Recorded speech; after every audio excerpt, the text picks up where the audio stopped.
I present the Templars of Atlas, 2039, The War of the Thinking Machines. I am the author Elli Valentin Patricia.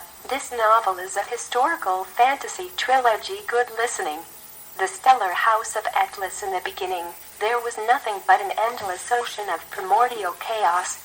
The light of a distant sun was absorbed by the cosmic waters.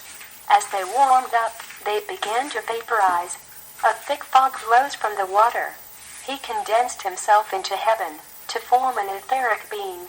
This being, overwhelmed by the awareness of his own beauty, was full of joy.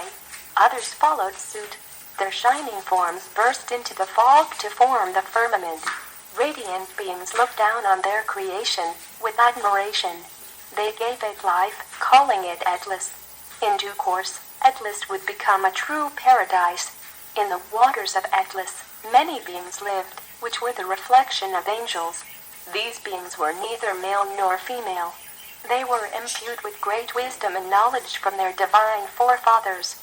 They grew in grace and splendor in these ancient times, but there was one among them who craved power. Instead of wisdom, he desired domination. No one knows how the stellar quadrants they call constellations were formed.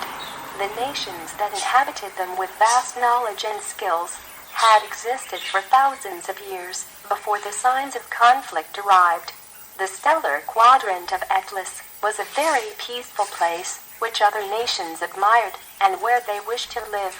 However, as Atlas continued to grow stronger and stronger, it became an obvious target for any star nation that aspired to power for itself. This is the epic of the Star House of Atlas, a great civilization, destroyed by the war in the sky against the Leviathans of Orion. And here, our story begins.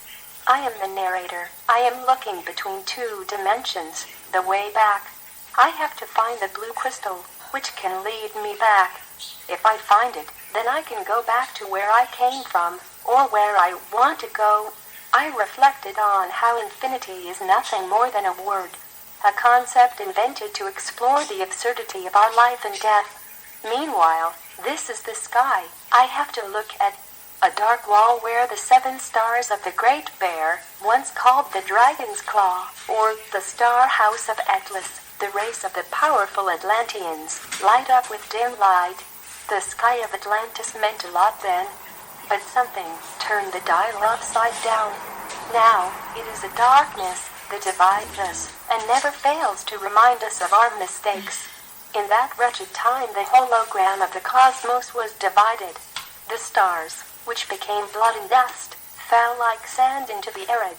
The event horizon, lacking in energy, is a howling abyss of despair. We created what was not to be thought of, death. I look up. I see a mass of darkness in which lights shine that blaze the night. They are not stars, and there is no galaxy out there waiting to give me answers, just an echo in a hall of mirrors, one after the other. The abyss is always waiting, ready to remind me how far we have come and how much we have lost. The light dissolved into a dark smoke. Ferocious beasts, born from the killer womb of howling matter, roam all worlds, hungry for life. It is a long story which has led these people to be born and die in fear, in a timeless space, devoured by the darkness and the unknown.